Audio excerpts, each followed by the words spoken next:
दैत्यों के रसातल चले जाने के बाद भगवान के मन की बात को समझने वाले गरुड़ ने बलि को वरुण पाश में बांध लिया।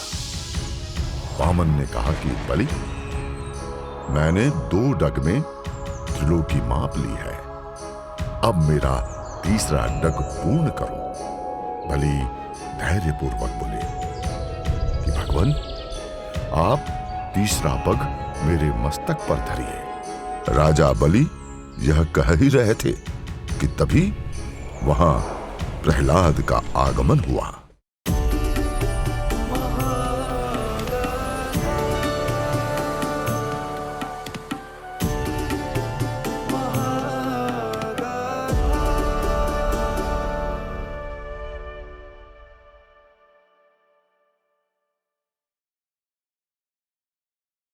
प्रहलाद ने प्रार्थना करते हुए वामन से कहा कि आपने इस बलि को इंद्रपद दे दिया था, अब ले भी लिया।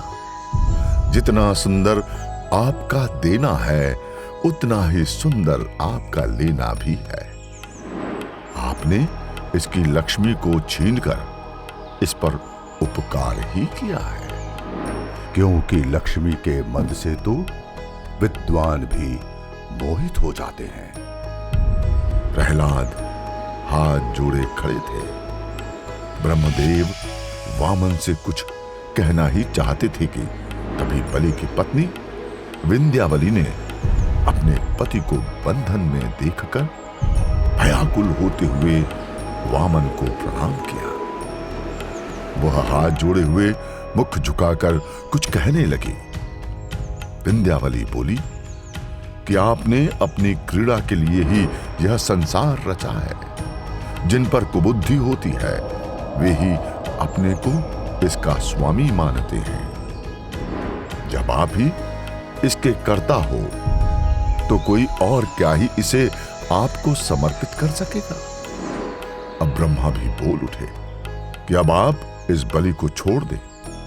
आपने इसका सर्वस्व हर लिया है, इसलिए अब यह दंड का पात्र नहीं है। इसने अपने कर्म से अर्जित किए हुए त्रिलोकी के साम्राज्य सहित सर्वस्व अर्पण कर दिया, किंतु इसने धैर्य नहीं खोया। जो मनुष्य हृदय की कृपणता छोड़कर आपको केवल जल या दुर्वांकुर ही अर्पण करते हैं, उन्हें उत्तम गति की प्राप्ति होती है। किंतु इसने जरा भी विचलित हुए बिना त्रिलोकी तक का दान कर दिया, तो यह दुख का भागी कैसे हुआ। बलि के बंधन के अवसर पर जिसने वामन से प्रार्थना की है, उन सब के शब्द उनके चिंतन की दिशा को बताते हैं। बलिपुत्र बाणासुर तर्क करता है क्योंकि उसकी नारायण में उतनी भक्ति नहीं है, किंतु वह उनकी महिमा जानता अवश्य है। इसलिए तर्क के आधार पर वामन को रिझाकर अपने पिता पर अनुग्रह चाहता है। बलि तो पूर्ण समर्पित है, इसलिए बलि ने अपने लिए बंधन मुक्ति की प्रार्थना नहीं की, अभी तो कष्ट को भी भगवान का अनुग्रह ही माना है। प्रहलाद भक्त हैं, इसलिए वे उनके हर कार्य को अनुग्रह ही मानते हैं। बलि की पत्नी विंध्यावली कष्ट में पड़े हुए पति के लिए विनय और विवेक द्वारा कष्ट से निकलवाना चाह रही है। उस नारी की पीड़ा ब्रह्मा भी समझ रहे थे, इसलिए उसके आगे बढ़ते ही उन्होंने अपनी बात को कुछ क्षण के लिए रोक लिया। उस नारी ने ईश्वर को कर्ता और अपने पति को कुबुद्धि बताकर यहाँ तक कह दिया कि जब सब कुछ ईश्वर का ही है तो कोई दाता कैसे कहला सकता है। उसने अपनी विनय से बलि को अत्यंत निरीह और कृपा का अधिकारी सिद्ध कर दिया और बिना मांगे ही पति के प्रति कृपालु होने हेतु वामन को मना लिया। ब्रह्मा तो स्वयं वरदानी त्रिदेवों में से एक हैं, इसलिए उन्होंने केवल धर्म और अनुग्रह की ही बात कही है। धर्म के प्रमुख लक्षणों में है सत्य, धैर्य और दया, और ये सब बलि में है। इसीलिए ब्रह्मा ने बलि को कष्ट हरने हेतु निवेदन किया है। जब ब्रह्मा भी प्रार्थना कर चुके तो वामन ने उत्तर में कहा कि ब्रह्मन, मैं जिस पर भी कृपा करता हूं उसका धन छीन लिया करता हूं, क्योंकि धन के मद से व्यक्ति मेरा और लोगों का तिरस्कार करने लगता है। अनेक योनियों के मध्य यह मनुष्य योनि दुर्लभ है। यदि किसी को धन, रूप, विद्या, कुलीनता, कर्म, ऐश्वर्य आदि की प्राप्ति पर भी मद न हो तो समझना चाहिए कि उस पर मेरा अत्यंत अनुग्रह है। यह सारी संपत्तियां अभिमान और मूर्खता उत्पन्न करने वाली हैं, लेकिन जो मेरे भक्त होते हैं वे इनसे मोहित नहीं होते। अब इस बलि को ही देख लो। दैत्य और दानवों का राजा होकर भी इसने उस माया पर विजय पा ली है। जो दूसरों के लिए अपराजेय है, इसे कितने कष्ट मिले। इसका धन हर लिया गया, राज्य गया, आक्षेप लगे, बंधन हुआ, भाई बंधु छोड़कर चल दिए, गुरु ने भी डांटा डपटा और शाप तक दे दिया, किंतु उसने सत्य नहीं छोड़ा। मेरे द्वारा छल भरी बातें करने पर भी यह सत्य से तनिक भी नहीं डिगा। इसलिए इसे अब मैं वह दूंगा जो बड़े बड़े देवताओं को भी दुर्लभ है। यह सावर्णी मनवंतर में इंद्र बनेगा।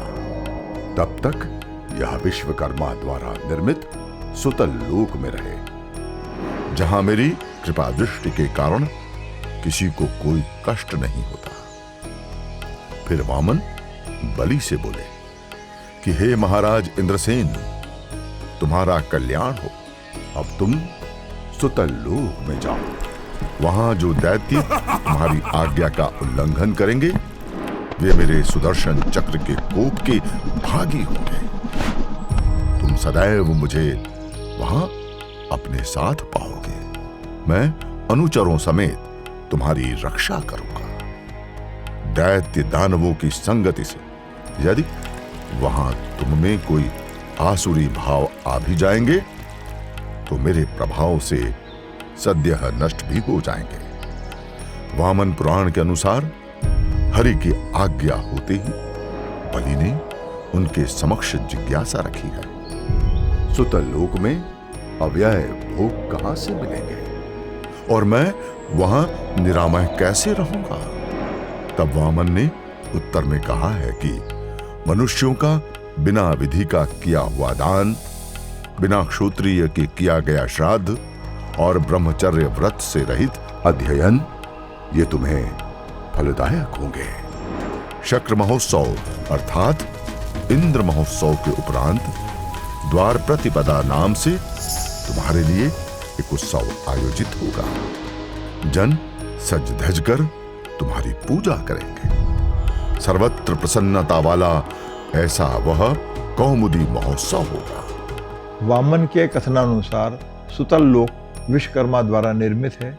इससे यह नहीं समझना चाहिए कि विश्वकर्मा ने कोई नया लोक बना दिया। वास्तव में विभिन्न लोकों को विश्वकर्मा द्वारा व्यवस्थित एवं सज्जित किया गया है। क्योंकि स्वर्ग भी विश्वकर्मा द्वारा सज्जित था, इसीलिए वामन ने एक प्रकार से बलि को संकेत दिया है कि वहाँ भी सभी सुविधाएं मिलेंगी, क्योंकि वहाँ का जो वास्तुकर्म है विश्वकर्मा द्वारा ही किया गया है।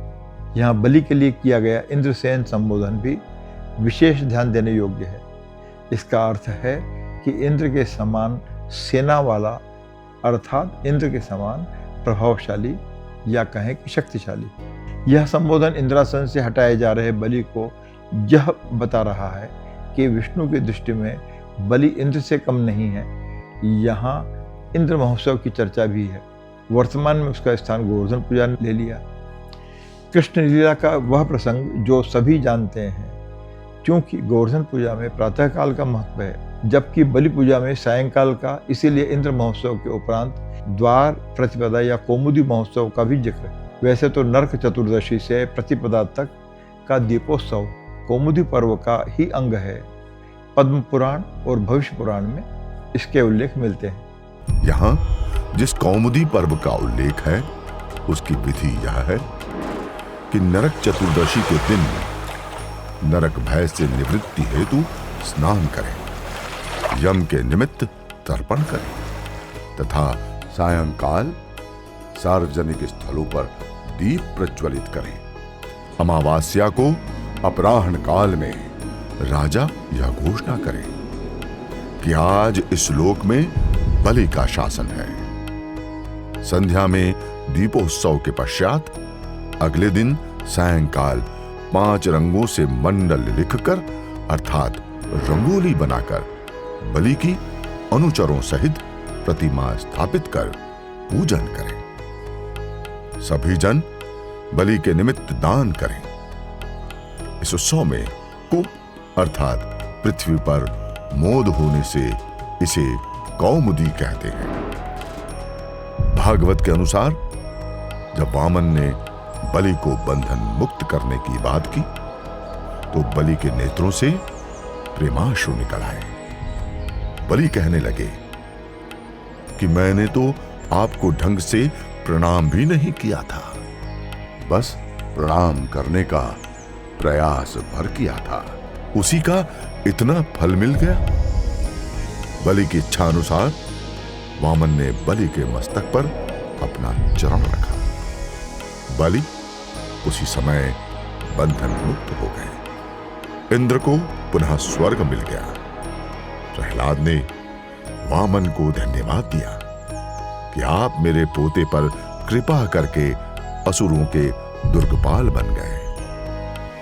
वामन ने प्रहलाद को भी सुतल लोक जाने का निर्देश दिया और कहा कि वहां तुम मुझे सदा हाथ में गदा लिए हुए खड़ा देखोगे।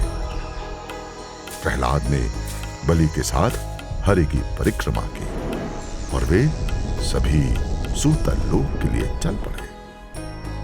वामन पुराण के अनुसार बलि के सूतल लोक जाने पर कुछ दैत्य उनके साथ न जाकर अन्यत्र रहने लगे। शाल्व ने सौभ नामक आकाशीय नगर बना लिया। मैंने भी असुरों के लिए 3 आकाशीय पुर बना लिए। बाणासुर ने पृथ्वी पर शोणितपुर नामक एक सुरक्षित नगर का निर्माण किया और वहीं रहने लगा। लेकिन बलि का जो यज्ञ अधूरा रह गया, उसका क्या हुआ? सूतल लोक में बलि इस प्रकार रहे। वामन कैसे बलि के द्वारपाल बन गए?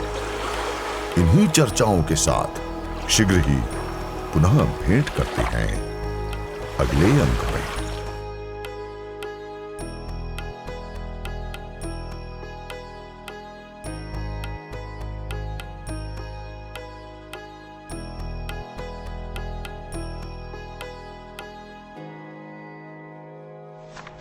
जब दुनिया लिखी नहीं गई थी तब भारत जिया जाता था। साम्राज्यों की गाथाएं, ज्ञान की परंपरा इतिहास की गहराइयों में उतरिए। संस्कृति को महसूस कीजिए और पौराणिक कथाओं का अनुभव कीजिए। ये सिर्फ किताबें नहीं, समय की यात्रा है।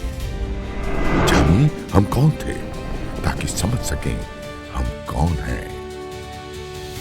भारतीय ज्ञान परंपरा से साक्षात्कार, गंभीर शोधपूर्ण किताबों का संसार।